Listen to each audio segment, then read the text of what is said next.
Hey guys, welcome back to my channel. I hope everybody is doing well. For those of you that don't know me, my name is Sydney. I run the blog called The Boho Traveler. I am a travel agent. I currently live in Palma de Mallorca, Spain. I am in Greece at the moment.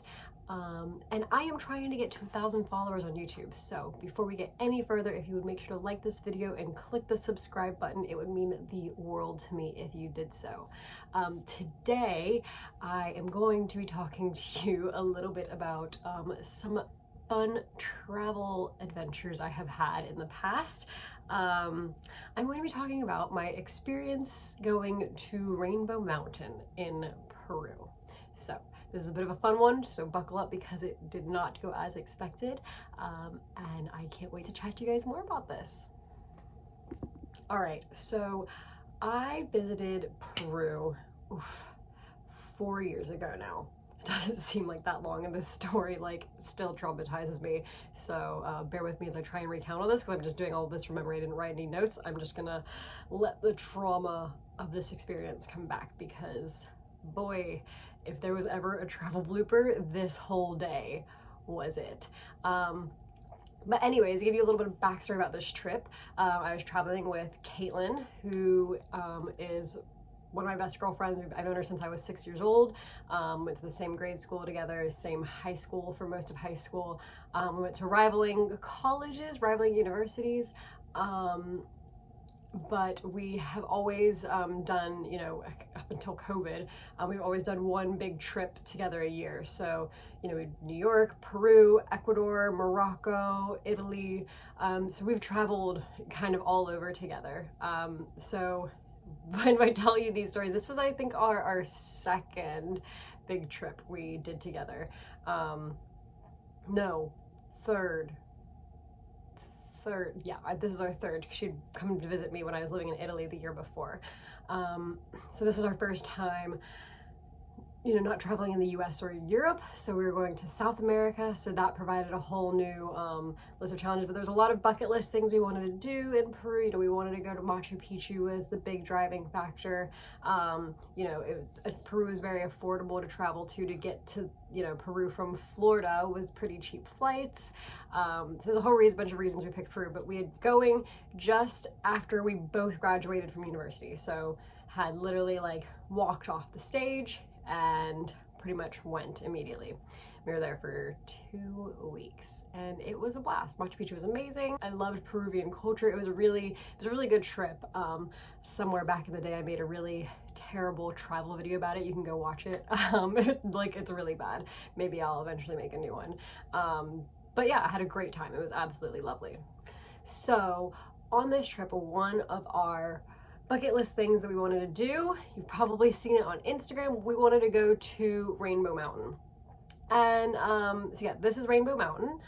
And it's, this beautiful, really stunning hike that you do. The hike itself is not that great, but once you get to Rainbow Mountain, it's this huge mountain with all these different colors. It looks like a 7-layer cake almost. And it's really epic. To get to this hike, I think it's 16 kilometers round trip, which isn't that much, but the altitude is so high up. All I know is it's 800 meters lower than Kilimanjaro. This is the altitude is up there, and being people coming from sea level, the altitude really, really affects you. We've only been in Cusco, which is 9,000 feet, I believe, for a couple of days. So we really had not adjusted to the altitude and, the difference in oxygen. So, but they account for this. And when you go, you're allowed to, rent a horse to get up there. So we're like, okay, you know what we're gonna do? We're gonna rent the horses because we're really we might hike some of it, and then do the horse for the other part. But, we knew that we were gonna struggle to hike it because of the altitude, right? So to get to Rainbow Mountain, it's a 3-hour drive from Cusco, into the back country of Peru, back in there, way back in there. I'm talking mountain, gravel road mountain passes with a bus. It's, with a little mini bus. It's pretty hectic, the drive. It very, I don't usually get too motion sickness, but everybody on this bus was feeling ill, because it was just so like shaky, and you're like, you know, shuddering around, and it's just so hectic. I mean, yeah, pretty scary roads. I mean, straight down drops. But you know, that's like any traveling, you know, to get to a mountain, it's gonna look like this, right? Whatever.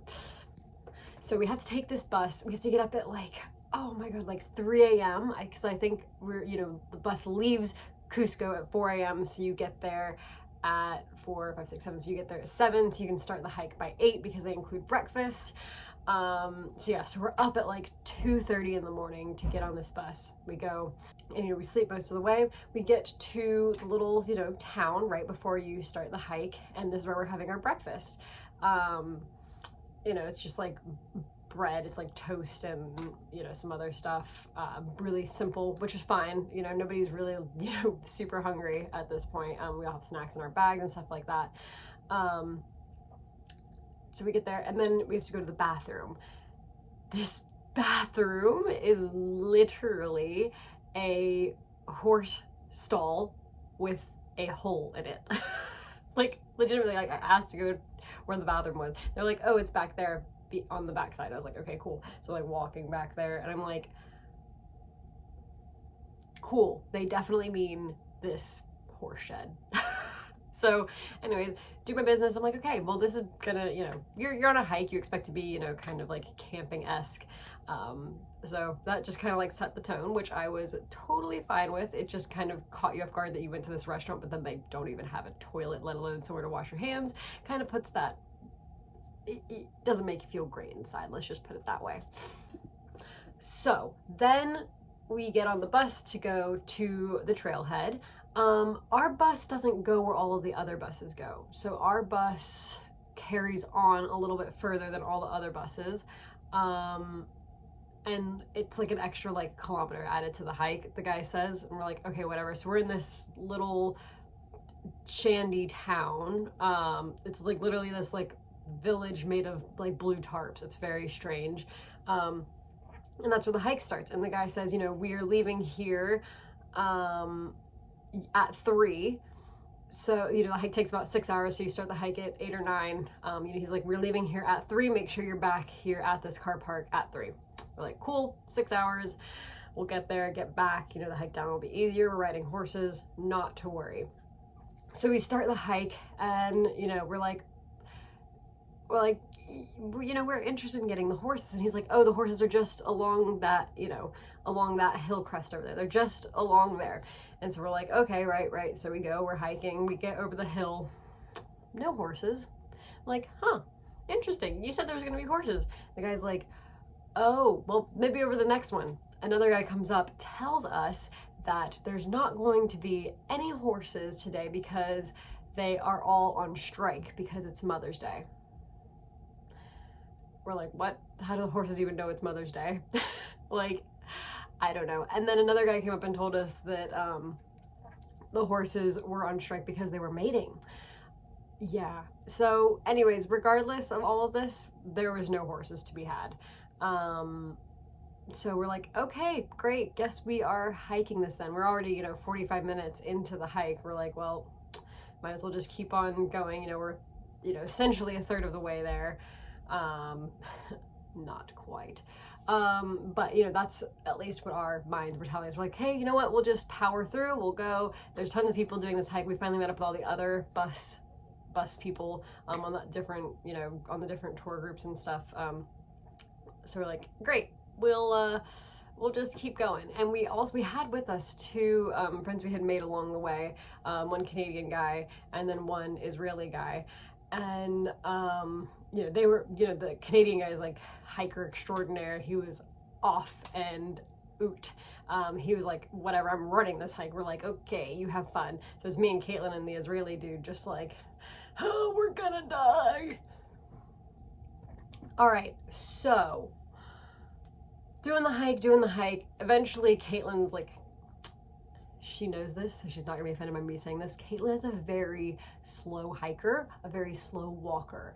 I am not so much. I was like, I want to get there, do my photos, and like, you know, be able to like kind of enjoy the peak a little bit. And she's like, you know what, just go on without me.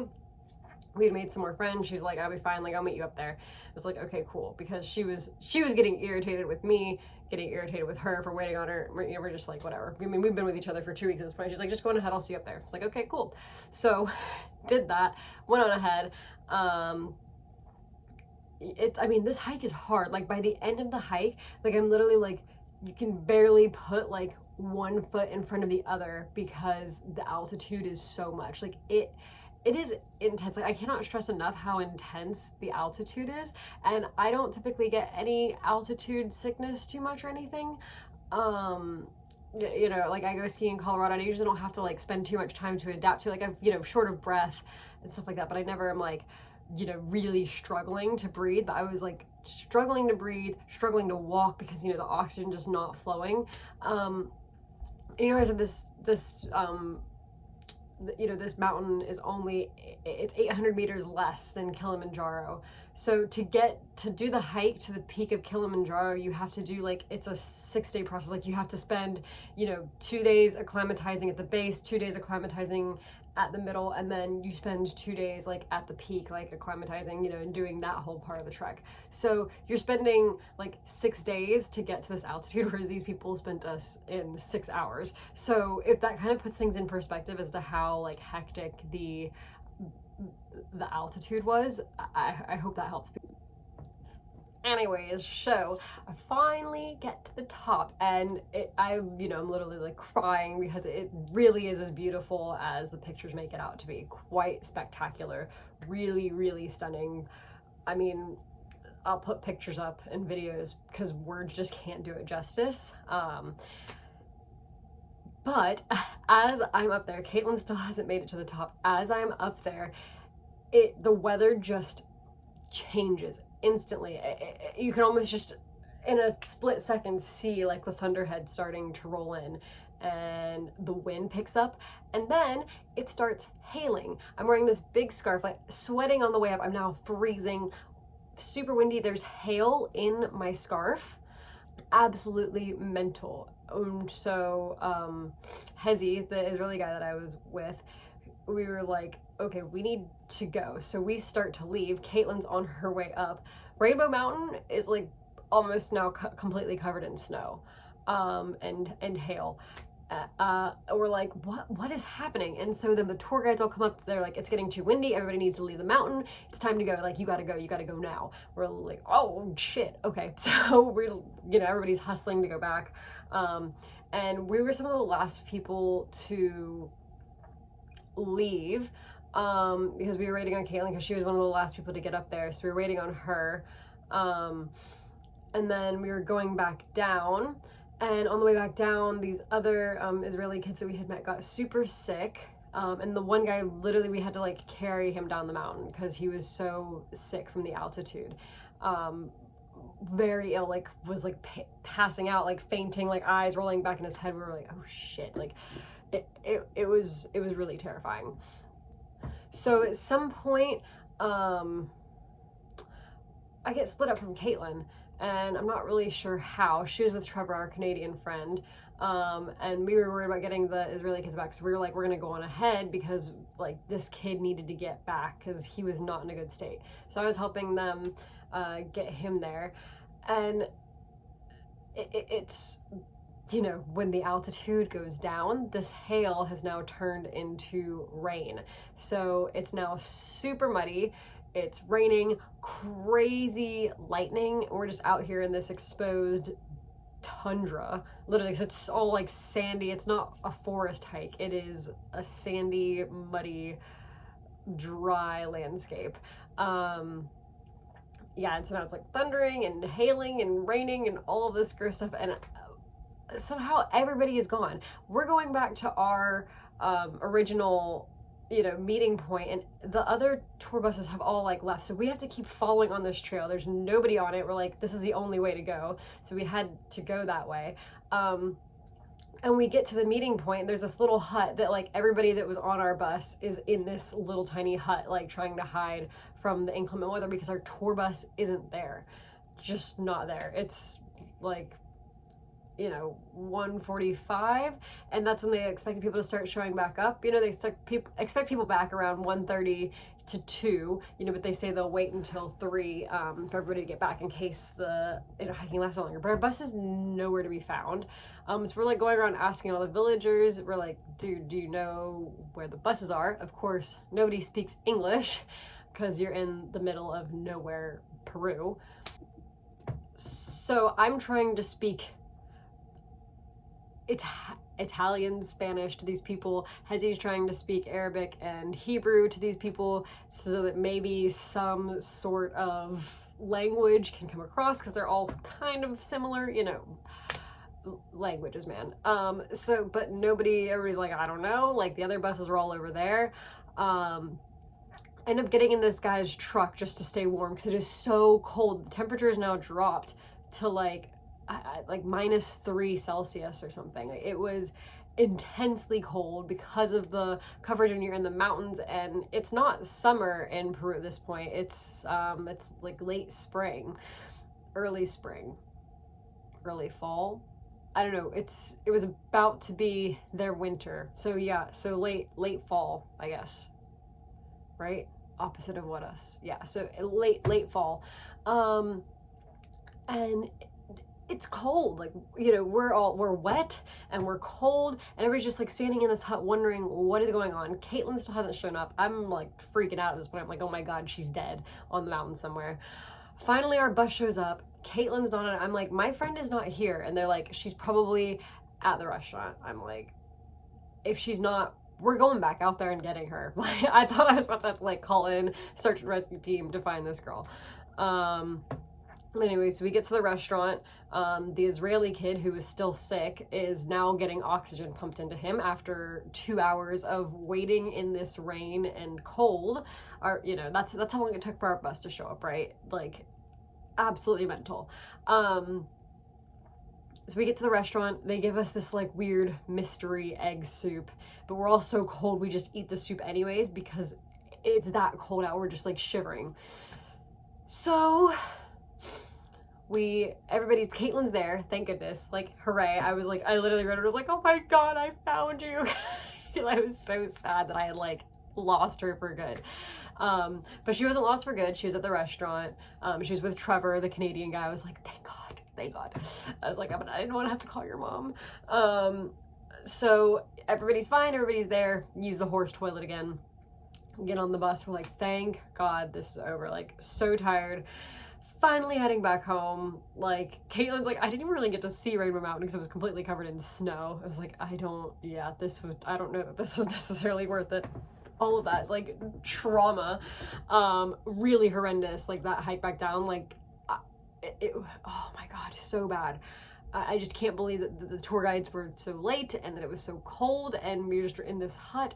You know, these poor French people were like, this is not how things are supposed to be ran. I was like, I know, you're telling me. This is absolutely insane.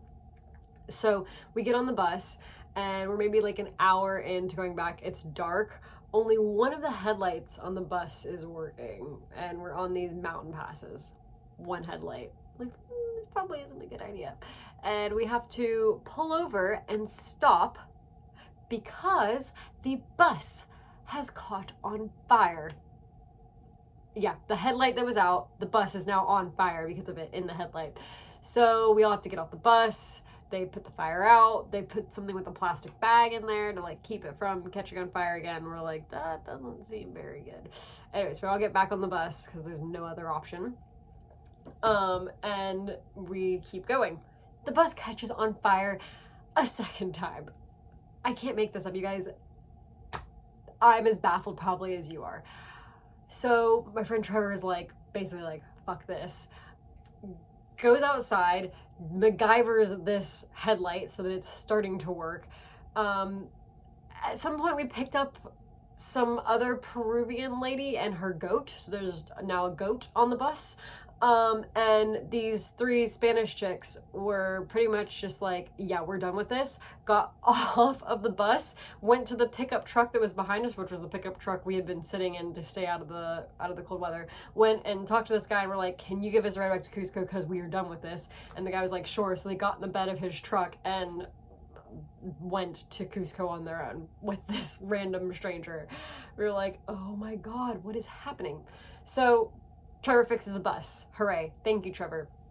So then we keep going. I mean, we've been trying to hydrate all day. We've been drinking all this water. You know, I've got one of those bladder backpacks from Camelback. And at some point, like, everybody on this bus is like, we have to pee. And the bus driver's like, no, we're behind schedule. I refuse to stop. I'm like, I'm going to pee on the floor of your bus if you don't let me off right now. He's like, vamos, chicos, vamos. I forgot they kept saying that. Literally, they probably said vamos, chicos to us 200 times this day. It was absolutely mental. Anyways, so finally this guy pulls over, literally everybody like mass exoduses off the bus and is like just going to these random spots in a field to go wee, because the guy refused to stop at a gas station or anything, because we're like kind of back in civilization now. Like, we've been through some towns, but refuses to stop anywhere for us to go to the bathroom. And this, you know, 3-hour bus ride has now turned into a 5-hour bus ride because of the bus catching on fire. Like, we're like, we have to pee. So Katelyn's like standing there holding up a scarf, like to cover me as I'm like squatting in this field to go to the bathroom. It's just horrendous. Like, I was literally about to like pee on the floor of this bus. That's how bad it was. And not only did all of this happen, but we finally get back to Cusco, and they picked us all up from our hostels or our hotels where we were staying. Like, the bus came and picked you up from there. The bus refused to drop anybody back off from where they picked us up. They just dropped us off at some random bus stop on the outside of Cusco, and everybody had to get taxis or walk back to their accommodation after all of that. We honestly were just like, just let us off. Like, couldn't even be bothered the fact that this guy didn't do it, like didn't drive us back. He was just being a complete jerk. Like, there's no reason he couldn't have, especially after the bus caught on fire, not once but twice. So yeah, it was pretty hectic of an adventure. Anyways, guys, I hope you enjoyed my little travel blooper story. There are more to come, not to worry. I have loads and loads of travel bloopers. If you didn't watch my last video about my travel bloopers in Morocco, you should definitely watch that, because that's just the stories of my entire adventures through Morocco and everything that went wrong, which was a lot of stuff. Although I loved that trip, still lots went wrong. I love my trip to Peru too, and I loved going to Rainbow Mountain. It just, almost everything that could go wrong did. So Murphy's Law, eh? Anyways, thank you guys so much for watching. If you enjoyed this video, please leave it a thumbs up. If you've been to Rainbow Mountain, please let me know in the comments below. And if you had a similar experience or you had a great experience, I would love to hear like what your guys' experience at Rainbow Mountain have been, because obviously mine was very, very mixed. Were you able to get a horse? Was there ATVs? You know, I'm curious as to if anybody has actually had a horse there, if they're always on strike because they're mating. So anyways, let me know. Thank you guys so much for watching, and I will see you guys next week with a new video.